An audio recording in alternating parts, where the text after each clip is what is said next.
podcast party. Descent into Avernus.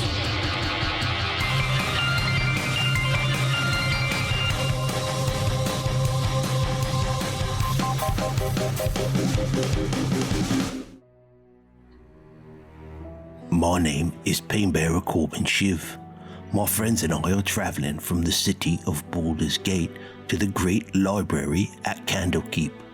We need to talk to a sage named Silvira Silvicus about an infernal puzzle box we found. But along the way we were attacked by my sister Deghok. Sister Averly Hollow of the Church of Ilmota, my church, sent her to do the job I refused to do. Kill my friends. Now, Deghok is our prisoner. You put Deghok in your wagon and continue on with your journey. After about an hour, Deghok's eyes begin to flutter, and she begins to move around a little bit. Hey, Deghok, if you turn your eyes to the west, you'll see the inside wall of the wagon. What if she looks the other way? What will she see? She will see, looks like some hay and scuff marks. The blanket that I'm putting over her face. You just hear a grumbling growl as she is gagged currently. It's alright, wouldn't want you to get sunburned. It's hot today. I know, I've often thought so. Sister, I'm trying to keep you alive. If you want to live, just stop it. Just relax, be quiet, and you might make it out of this, alright? There's a tense silence. And then, from under the blanket, Corbin, you hear...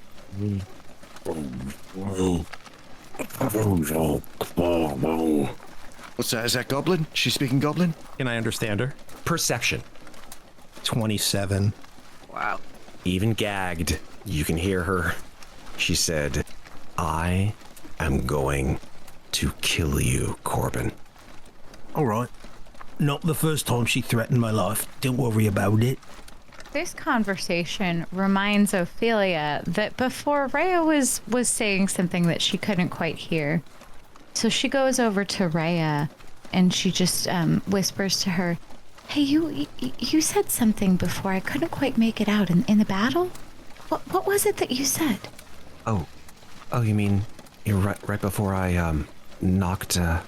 Yes, knocked out Corbin's sister. She looks down at the floor of the wagon and says, I just said I'm not going to make the same mistake twice. Oh, I understand. Well, I don't think you have, Reya. Thank you. And then she goes quiet.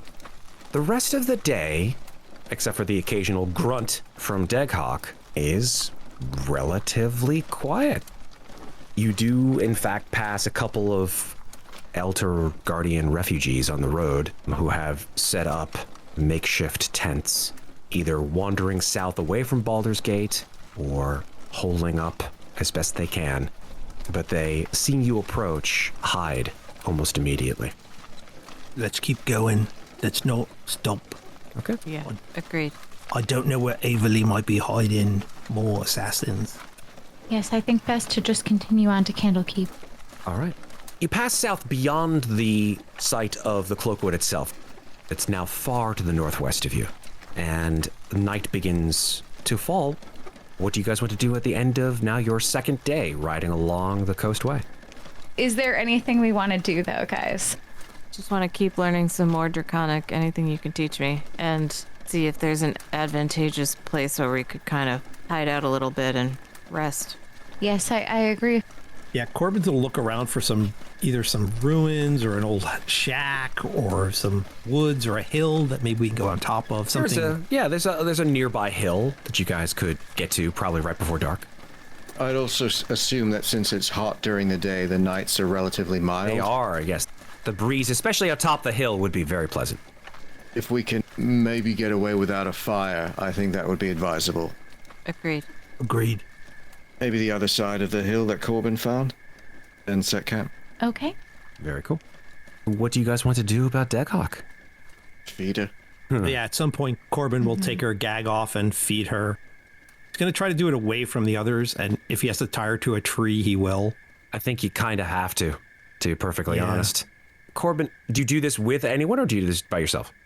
Well, when he's tying her to the tree, he's going to get Ren to help him because she is bigger and stronger than him.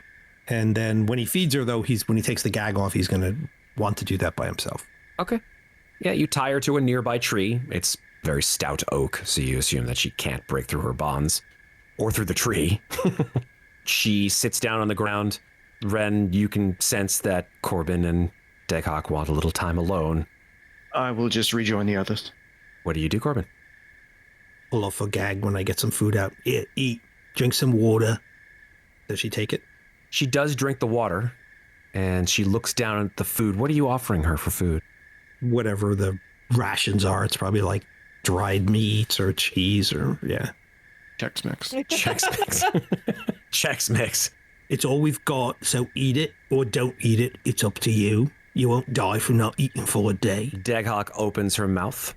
He makes sure she doesn't bite him, and he gives her some food. Okay. You stuff the food into her mouth, and she clumsily chews through this ration and gulps down some water that you offer to her. And her eyes are just fixed on yours, Corbin. You know, it was always said that you guys shared the same look. Maybe she has a little bit more of a grizzled look to her, but it runs in the family. You guys don't look dissimilar. Nice to see you after 10 years, sister. Can't say I say the same. How's the church been treating you? You actually look like shit, but you know, it's kind of our faces. I'll take that as a compliment. It was meant as one. Listen, I don't know why you're in with this group. It's not meant for you. You're meant to come back and serve, just like the rest of us ever did. I am serving. That's what I'm doing with this group. But you're too thick-headed, and I poke her in the forehead, to understand what I'm doing. You know, if I had heart render, your face would be separated from your skull right now just for doing that to me. Just like I did with Mum and Dad. I don't believe you did that. You're a liar. You've always been a liar. She spits on the ground and says, And you've always been too dumb to understand what needed to be done. No, you were too dumb to realize I was pretending to be dumb. She squints and she goes, Wait, what? Yeah, exactly. So listen, what I'm doing is important. If you really serve Ilmota, And I flip her hands up so we can see her palms. then you'll end this whatever Averly wants. I don't know what she wants, and I don't care. But what I'm doing is more important And I let go of her hands. than whatever Averly's trying. Is Averly trying to get power, control? He's trying to protect the church. Your home. you can tell she's getting a little agitated. I don't know how anything is more important than protecting your home. I grab her throat. There wouldn't be a church if we hadn't stopped what the Van Thampers were doing in Baldur's Gate, just like El Terrell. I let her throat go. That's what you're too simple to understand. There were devils coming there. You know what devils are? Of course, I know what devils are. Do you know what happened to El Terrell? I heard rumors.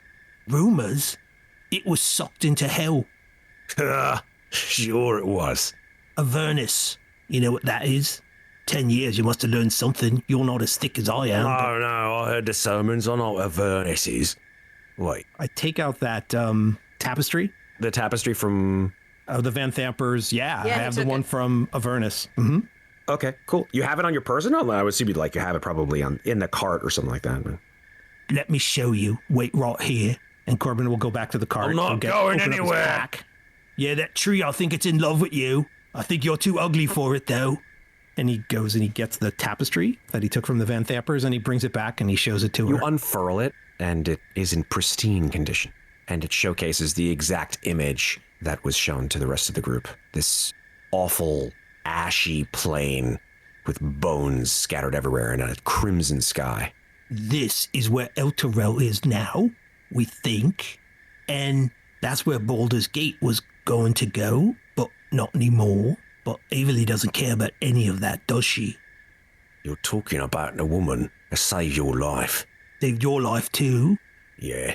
I understand, and I've served the church for 10 years, just like you, I assume. Where are the others? Have you seen them? Nah. Too chicken shit to show their faces, I guess. We've got important things to do. Whatever your mission is, go back, say you failed. I don't care, say we're dead. That would work too. But if you try to stop us, I'm gonna have to kill you. We bested you already. We can do it again. Those people back there, they're family for me now, not you. And I poke her in the forehead again. You got it? You understand? Make a persuasion check. So good at this. 11? She wrinkles her nose and says, You wouldn't know the first thing about family and what things we have to do to protect it. You choose these people over me, your own blood. It's the last choice you'll ever make. Well, You just leave me here tied to this tree. I'd rather die of starvation, have to be lugged around like some invalid with you lot. if I learned anything about you, it's never give you what you want. You're coming with us to Candlekeep. You've made your choice. And I put the gag back on her. Everything all right, Corbin? Yeah, she hasn't changed one bit. Still mean. So, I guess it's good, right? Corbin then kind of sulks off a little bit, off into guard duty or whatever he's going to do. does anyone else want to do anything that night? I'm all right. I think I'd like to take another look at that book. Okay. Just to skim Just a skim. one more chapter.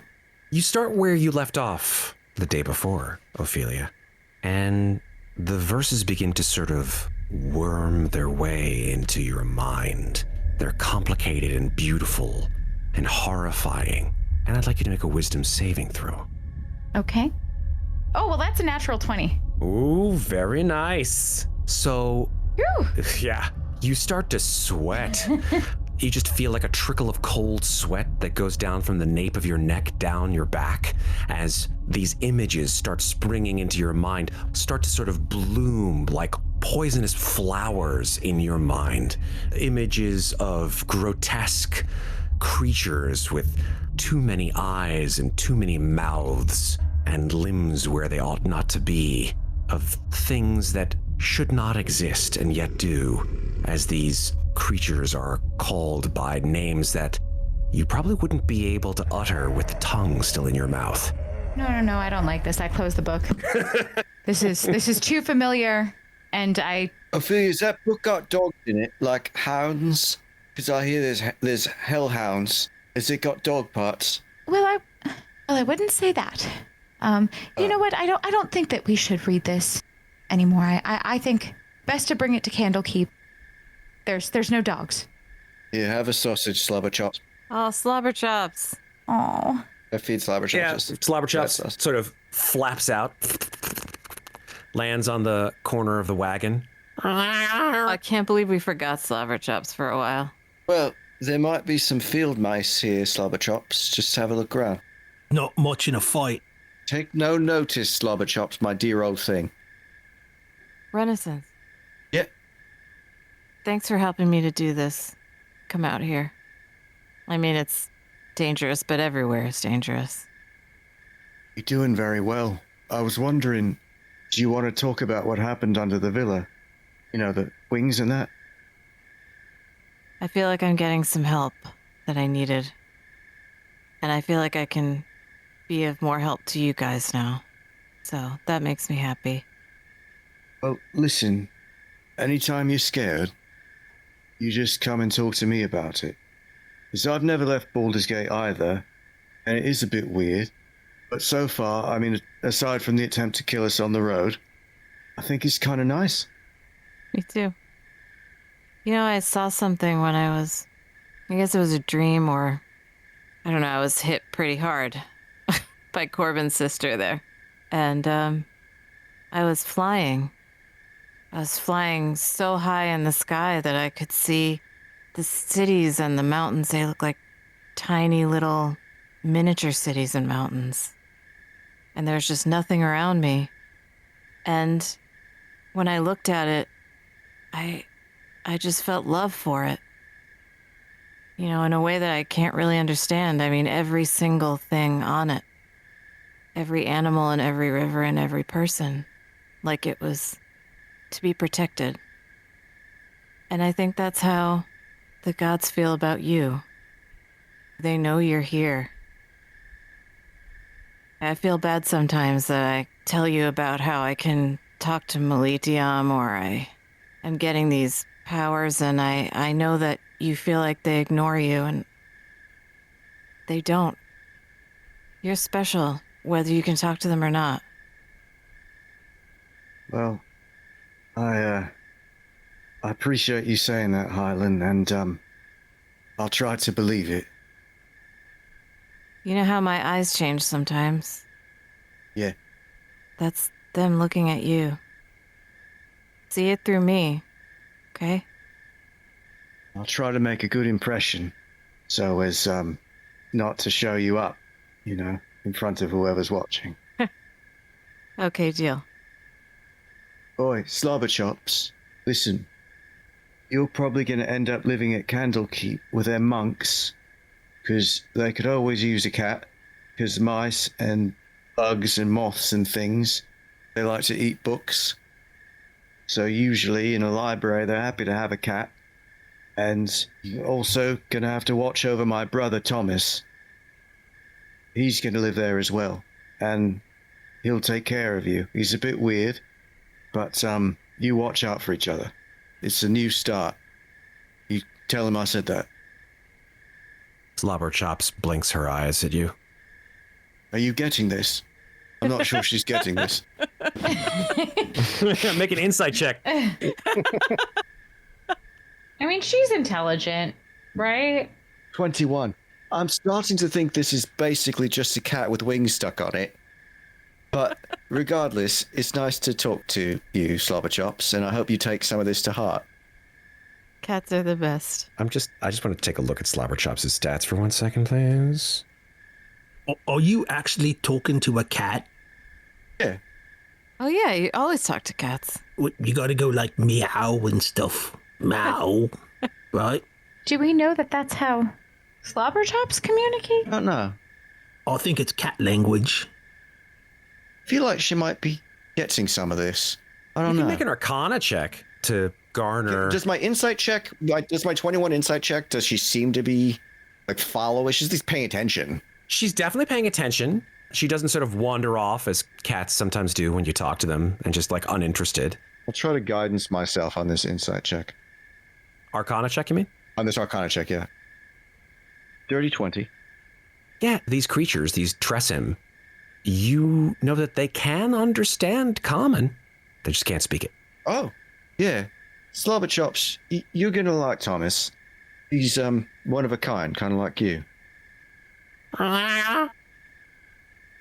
Anything else anyone want to do that night? No. Good night, everyone. Good night, Slobberchops. Looks like it's clear sailing from here.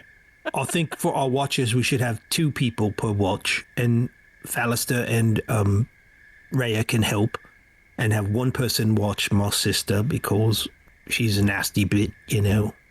Yep. I think that's a good idea. Okay. Give me some watches. Who wants to take them? First, second, third. I'll take first. Corbin will take the second watch. Reya volunteers for the third watch. All right. So you guys can roll perception. I will roll for Reya. I'll take the first watch. I'll go on third. My rolls. I know I got like 1 nat 20, but otherwise my rolls are pretty bad. Corbin rolled a 22 on his perception. All right. Renascence got a 4. Ofelia got a 3. Were you guys together? Yeah. We sure were. All right. Hylan got a 10 for third watch. All right. And Reya got a 16.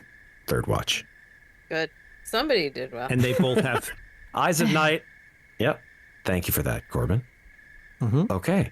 First watch. You can smell in the air that the weather is changing. It's no longer hot or cold. You can smell rain on the way. And as you guys look to the east, you see a rather large thunderhead approaching. That ain't good. Should we alert the rest of the group? Yeah. We should probably get in the wagon or under it. I agree. Ofelia begins to wake up the other members of the party. All right. What about Deghok? She's still tied to that tree. She is.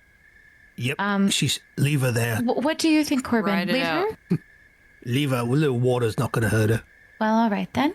I suppose if you think that's best, she's your sister. Let's pull the wagon right up the tree so we're not 70 feet away from her. Yeah. Okay. Good plan. The horses get a little spooked from the oncoming thunder a little bit, but you ride them up under the tree. Deghok is still there. As you guys approach, she just looks at you, glares at you, actually. Still gagged. Corbin has a blanket. He'll put it over her to cover a little bit. That's all you get. Great. On the first watch, those of you who were sleeping are awakened by the sound of a rather intense rainstorm, just sheets of rain. But you're able to get under the wagon to ride it out. Great. Takes about an hour and a half before the rainstorm begins to let up. But the grass and grounds are just soaked. Yep, well, that's camping for you.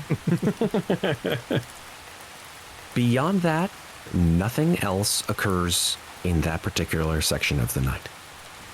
So you're able to sleep on the wet ground, and it's pretty muddy and gross, and the bugs are starting to come out, of Great. course, as they always do after rainstorms. Yeah. Okay, we wake the next watch.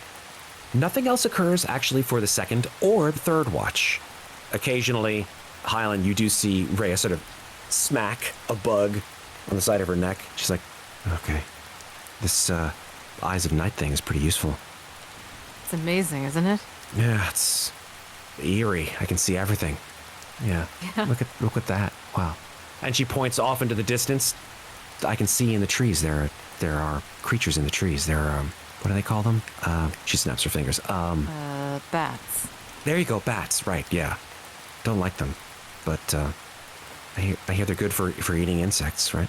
Yeah, they're very important to the ecosystem here in Toro. Yeah. Well, I can't wait to get to Candlekeep, honestly. Me neither. I've only heard about it in stories when I was a kid. Have you ever been outside of Elturel before? She sort of blushes and looks down on the ground. No, I never really had the reason to. Oh, I'm the same. I hadn't left Baldur's Gate either, so. Oh, well, You're one city ahead of me. or under you. And she looks down at the ground again. With your help, we're gonna find them and we're gonna help. Yeah. Anyway, I do like the smell of grass after the rain, though. Me too. I didn't even know how much I liked it. Doesn't really smell like that in the city. Yeah. Really nice. Sometimes when it's this late and quiet, you'd forget for a second. Well, this will be something I won't forget for a while. I'm glad you're with us. Thanks. Thanks for everything. And then she just goes quiet for the rest of the watch. The day begins to dawn. As you look up into the sky, the sun is overcast by dark gray clouds. It looks like it might be a rainy day ahead of you. Boy. What do you guys want to do? Did we get a long rest? You did indeed. Yay! Try to wring things out as best we can. Load Deghok back onto the wagon. Yeah. Keep going. I'm going to go ahead and say, unless you guys want to do anything the third day, it's up to you, but nothing untoward occurs. Great. Cool. Just want to double check her bonds, make sure she's tied properly. Yeah, you can make an investigation check. 17. Yeah, the ropes don't seem to be frayed in any way. Great. Third day passes. Again, it's a rainy day. Your clothes are sodden. The horses don't like it because their hooves get stuck in the muddy road. You don't even see any travelers anymore. Just your whole day is punctuated with just nothing but unending rain. Can Corbin cast guidance on the horses? I think guidance works with any creature, right? You touch one willing creature. Yeah, so every now and then when the horse seems aggravated, Corbin's just going to touch him on his rump and get him through the mud. Okay. Yeah, horses can make athletics checks just like everything else. What do you say to the horse? You just like going to touch him on the butt? Because I don't know if that's going to do it. Doing great. Immortal. Horses actually like to be patted on the neck. So he'll pat him on the neck and he'll be like, Okay, phew. All right. you're doing great. I don't want to say that now. Good horsey. Keep going. Immortal blesses you. And that's all he's got. That's fine. Poetry to my ears, Corbin. I love it. I'm going to ask everyone if I can hold their water skin for a minute, and I'm going to make everyone's water taste like hot chocolate. Oh, I love that. Oh, that's nice. Hot is not a taste. So But you can warm Yeah. things. yeah, so I'll make it like milky chocolate, and then I'll warm it and hand it back Warm to you. chocolate. Yeah. That's great.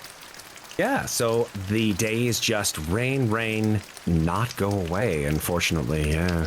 And you do find at the end of the third day that you are able to find shelter under a set of large trees to make camp. Great. Okay. You receive another long rest as the day comes again on the fourth day. And it is again just unending rain. You'd think that the clouds themselves would have spilt their fill of rainwater at this point. Does it seem unnatural? Like it's following us? You could make, I would say, a nature check. Yeah. A 7? You don't really know. I mean, it is that time of year. Sometimes the ground just needs a good soaking. But the fourth day is again a drudgery as you move down the mud-soaked road to... Oh, wait, what is that? It's a fork in the road. Ahead you see a path branch from the wider road heading to the sea. A raven perches solemnly on a leaning post bearing 3 signs, 2 of which point to the west, 1 of which points to the south. The 2 that point to the west, one of them says, "The Way of the Lion," and the one directly underneath says, "Candlekeep." The one that still points to the south says, "The Coast Way." Falaster sort of pokes his head out from a rain-soaked cloak and says, "Aye, look, we're almost there. How much longer from here? Perhaps a half day's travel?" Oh, great. Falaster, what is the Way of the Lion? The name of the road that provides access to and from the outside world to Candlekeep. After all, Candlekeep is a fortress. You cannot get into Candlekeep unless, well, well, you'll see. Well, we know. We need a book. But luckily, we've got the real page turner. Right, Ofelia? Yeah, it's not just that. You cannot get into Candlekeep without a book, certainly if your intentions are honorable. But if you were, say, I don't know, a marauding force of warriors or a vicious creature from the outer planes that wished to destroy Candlekeep, you'd find a very hard time of doing it. What exactly are you trying to tell us here? Oh, nothing. Do not misinterpret. I am simply telling you that, well, Candlekeep is a very special place. Great. It sounds fantastic. I can't wait to get inside. West it is. The Way of the Lion towards Candlekeep. The raven seems suspicious. Kidding. Fireball. That'll do it. After perhaps half day's travel again, the gray clouds that have been ever present over the last 2 days part. And the afternoon sun shines through the clouds to illuminate the gray walls and pale spires of a time-worn fortress that stands majestically atop a rocky promontory overlooking the sea. The trail leads straight to it. Standing atop a rocky crag overlooking the Sea of Swords, the massive citadel of Candlekeep has endured the elements for centuries and defied the degradations of time. A high wall interspersed with towers, a 50-foot tall, 15-foot thick, iron-reinforced stone wall encloses a large space from which more towers rise from within. The entrance to Candlekeep is a double gate that stands at the end of the road on which you currently traverse, the Way of the Lion. The route follows a lonely path across the peninsula where Candlekeep stands. The enormous double gates of Candlekeep are 3 times the height of a human and wrought of black metal. Both doors are emblazoned with the sigil of Candlekeep, an image of a castle with flames set atop each of its towers.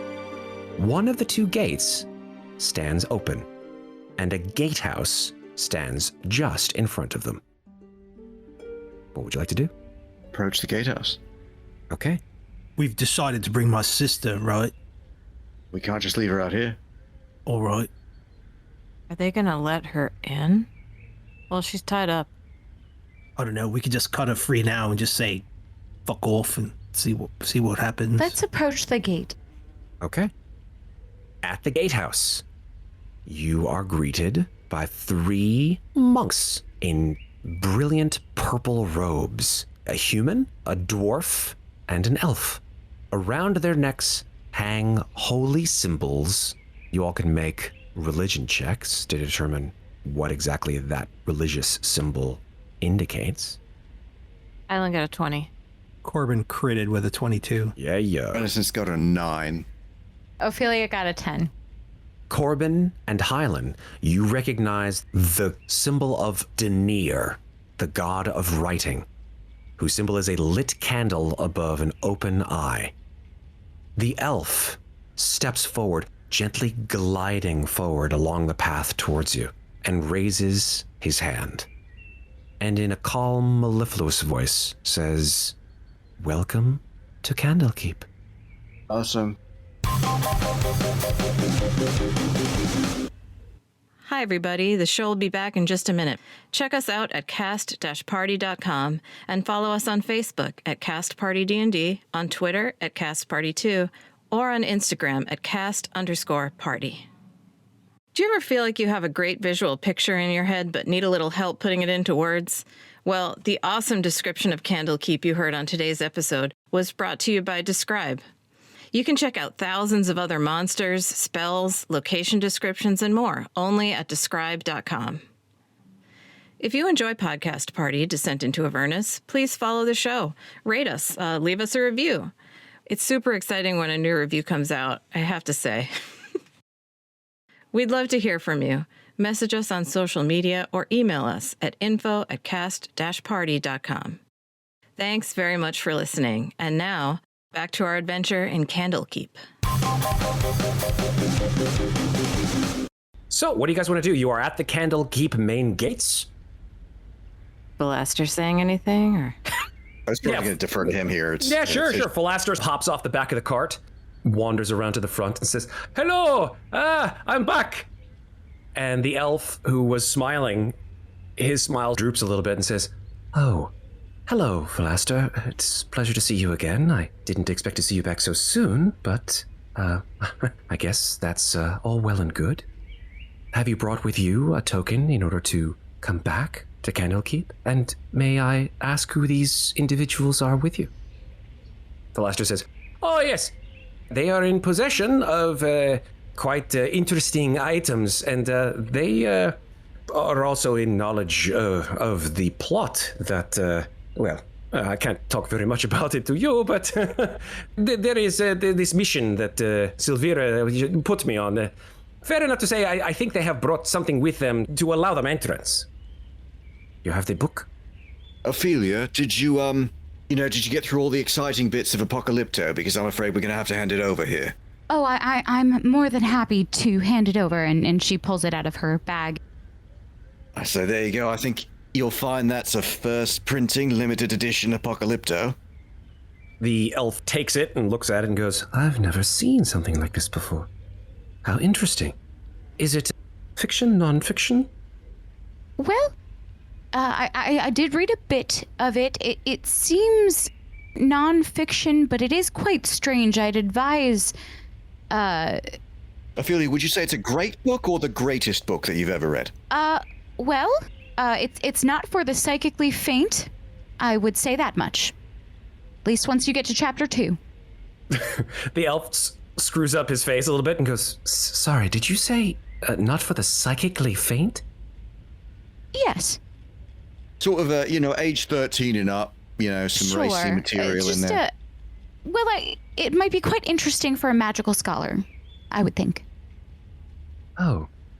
This wouldn't happen to be a cursed book, would it? First, No. I don't. Is it? I mean, everyone's a critic. I mean, how would we even know? Nothing's happened to us since we've been carrying it. I mean, we've all got an opinion about, everything we've read, but I don't know. It's a bit harsh.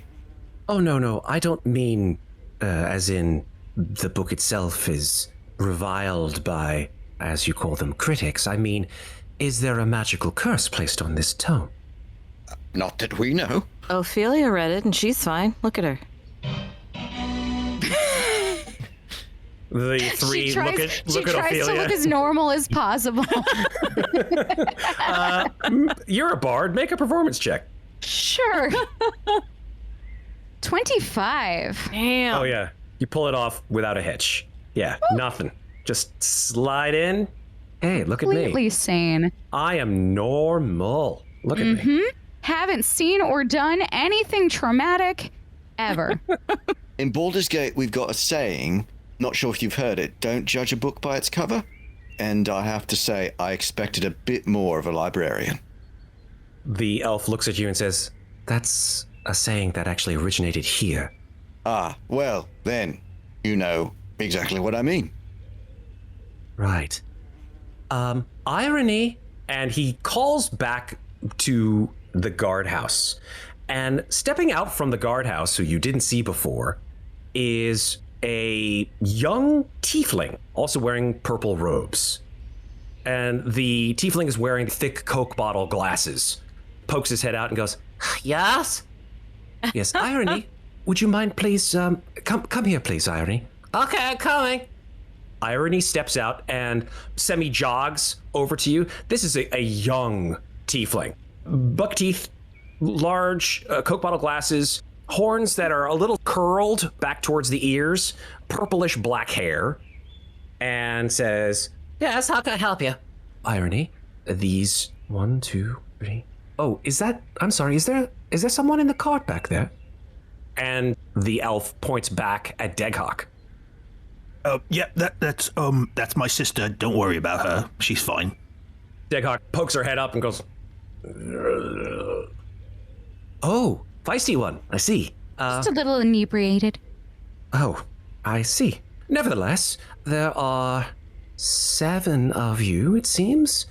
Yes, Irony, these 7 are hereby granted admittance to Candlekeep. Please recite the Candlekeep Book of Rules. You do remember them?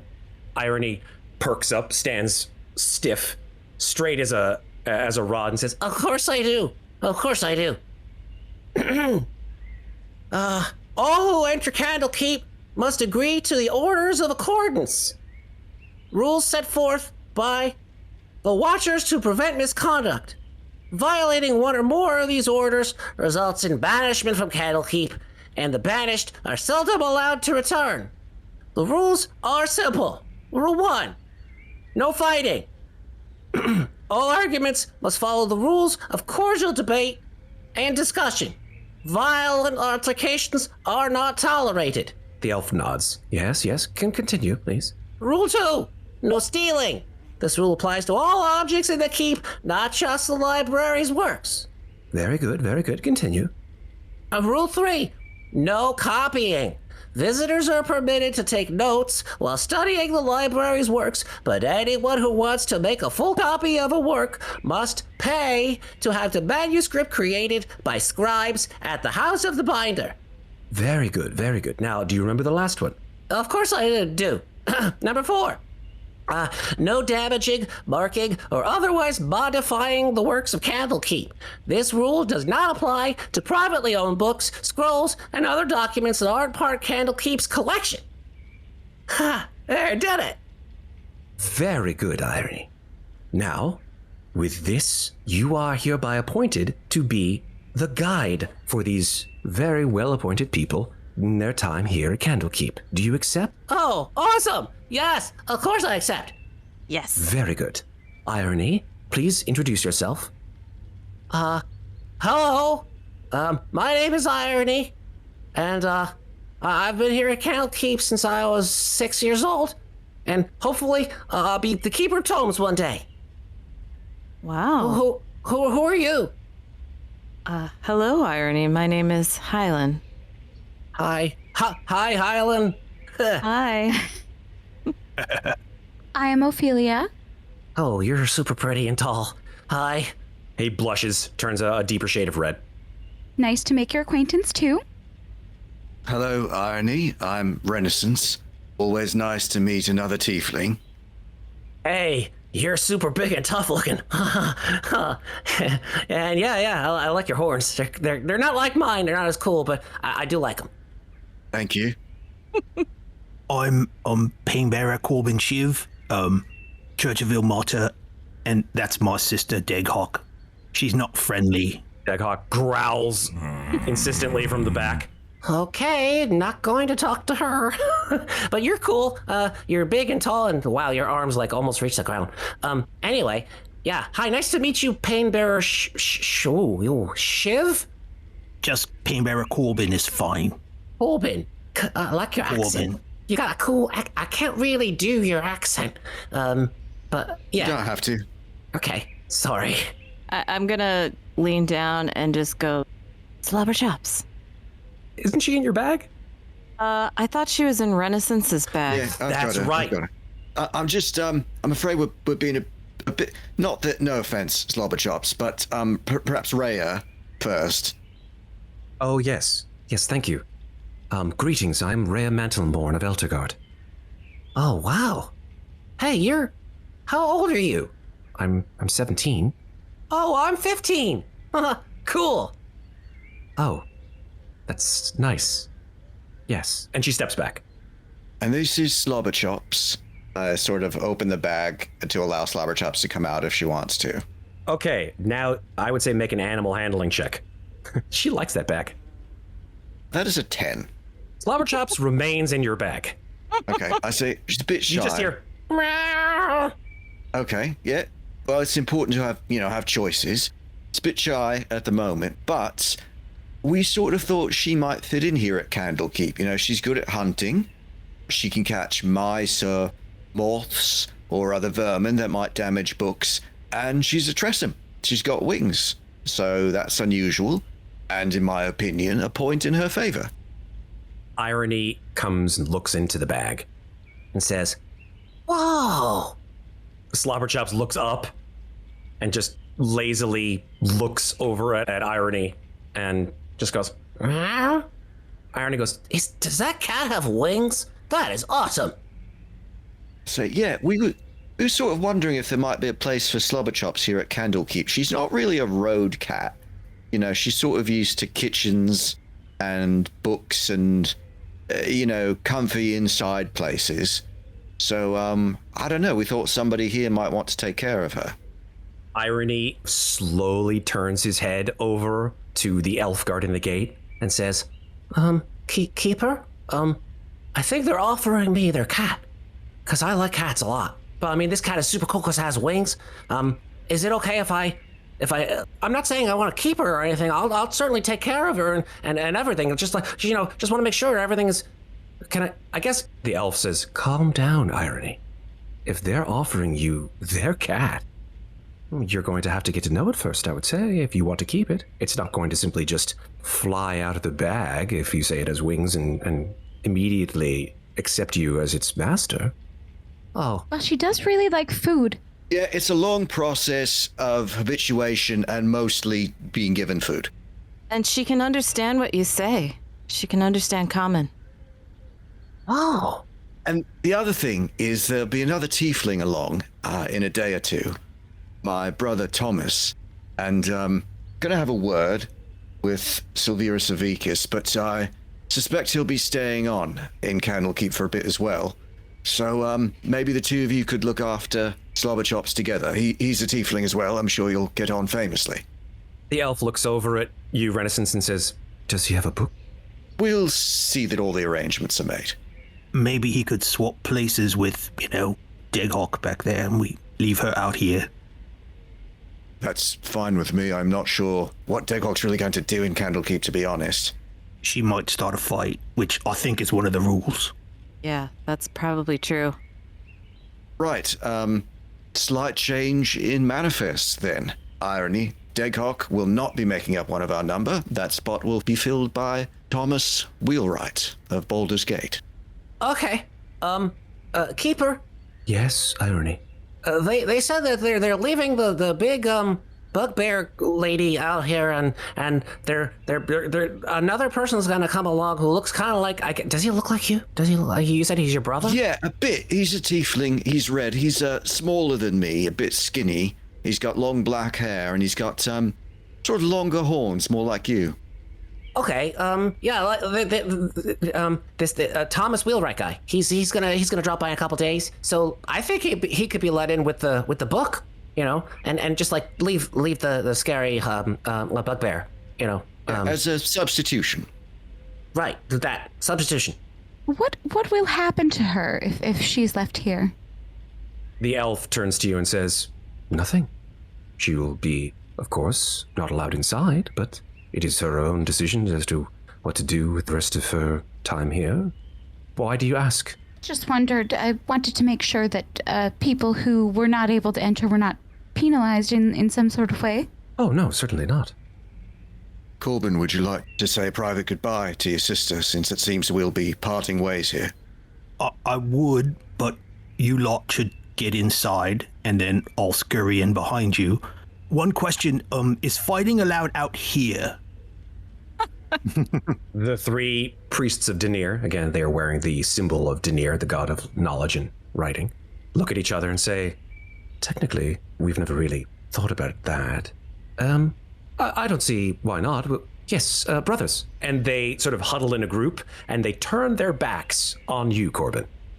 All right, why don't you go inside, take the wagon, and I'll just pull Deghok just pull her whole body right off the wagon onto the ground. Okay.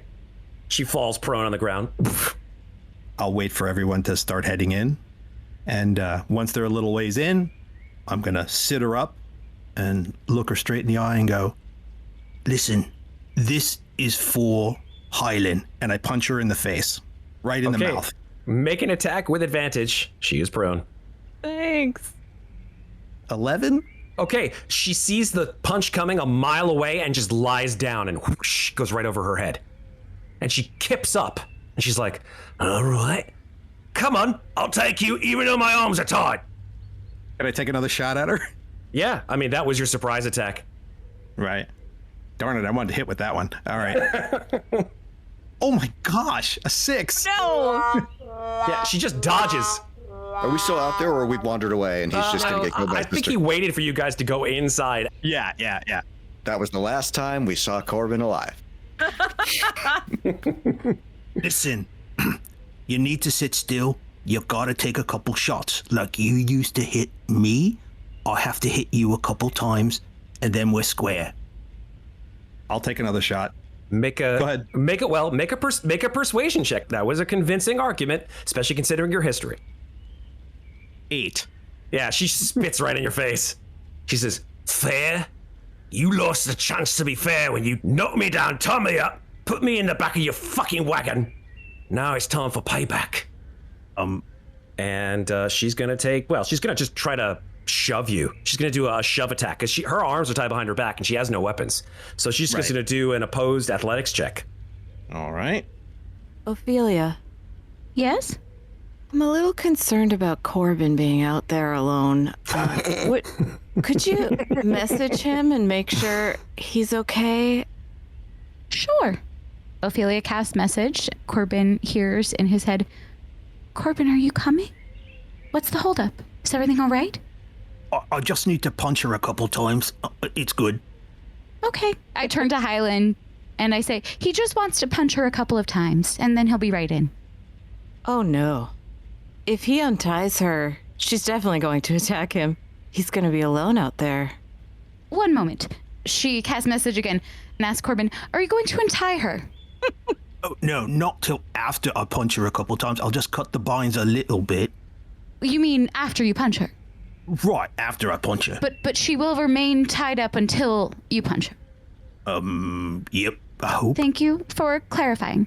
I can imagine this like conversation in message This is to be great. taking place like during the actual yeah, battle. In For between sure. punches. Yeah, like Yeah, punches, absolutely. throws, trips, shoves. Yeah, Yep. that's actually funny. Corbin, you got a 17, she got a 17. So like you guys are in a standoff. Like she's trying to throw man. you, you're trying to throw her. She tries to tackle you. There is a there's a big mess, and the three gatekeepers outside are just looking at each other, hearing the sounds of conflict and combat. No clangs of swords or anything like that. Just a whole lot of, it sounds like one of those like westerns where just like people are just like in a bar and just punching the hell out of each other with these big haymakers. Oh, yeah. Yeah. Ophelia, did he sound out of breath? Well, he didn't sound not out of breath, but he did say that he would be keeping his sister tied up until after he had finished punching her. So, I think he was probably still punching her. We punched her a lot with sharp things, and she seemed pretty fine. So I'm worried. She was rather resilient. But, well, you know what? I cast message and I say, I'm leaving the line of communication open. Corbin, I'll concentrate on this. So just let us know if you need us. I'm busy over here. This is ridiculous. It's just turned into a scrap at this point. Deghok and Corbin are just on the ground, rolling over at each other, trying to get in cheap shots here and there, and it's a big mess. So I guess let's see who exhausts themselves first. Go ahead and make a Constitution saving throw, Corbin. All right. A 16. Yeah. Hot damn. All right. A 5. Oh, she's been tied up in the back of a wagon.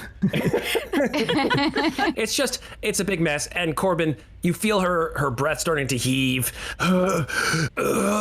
It's like the scene at the end of Rocky 1. The two of you are just exhausted. She sort of swings her shoulder at you. She misses entirely, staggers, goes down on both of her knees. There's an enormous pile of hay, I guess, perhaps, on the side of the road. She collapses into it. Huge cloud of dust comes up from where she's landed, and she just rolls over, and she has this just grimace on her face, like, Just get it over with. Just kill me.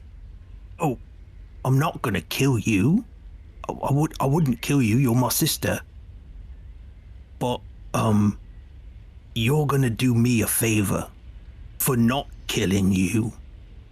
You're gonna go back and you're gonna say, my friends are dead, and I ran away like the little baby coward I always have been. That's what you're gonna say. You got it? make an intimidation or persuasion check at advantage. I rolled a 7 and a 3. Damn. So, Corbin, she says, I'll tell him what I like. You're not gonna escape me. There's no place that you can go. I won't find you. Honestly, I figured you out. You're full of shit. Since we were little, you were saying what? Corbin, do this or I'll kill you. Corbin, do that. But you never killed me, did you? No. It's just your way to keep me down. I know. So I'm gonna loosen your binds and I'm gonna go in Candlekeep and you're gonna do what I said. Or the next time I see you, I will kill you. I swear it. she says nothing. But I assume that you do what you say and loosen her binds. I just cut them a little bit with the scimitar just so in a minute or two she'll be able to just break out of them. Cool. And then I just turn and walk into Candlekeep away from her.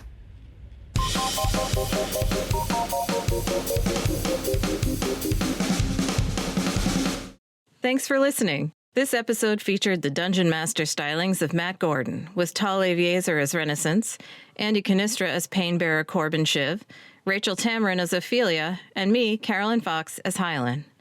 This episode was edited by me and Tal Aviezer. Our original theme music is by Lauren Anker and Anthony DiMasso. Remember, if you enjoy Podcast Party Descent into Avernus, please follow the show, rate us, and leave us a review. We'll be back in 2 weeks with the next episode. It's a puzzle box. Thank you. Yep. It's a very interesting looking thing when you sort of take it out to look at it every once in a while. It's got these sort of little channels in gold, almost like it's some kind of a maze. It's extremely complicated. There are dozens, if not hundreds, of small channels all along all 6 sides of it. Okay. A maze like you'd put something in it and it would, like if there was a little ball, it could roll through it. Possibly. Yeah. Or a liquid or something like that. Yeah, exactly. Okay. Like Corbin's blood. I mean, Hey. sorry, I blacked out. Getting dark. Bringing it back. Okay, we're good. Okay. Breathe.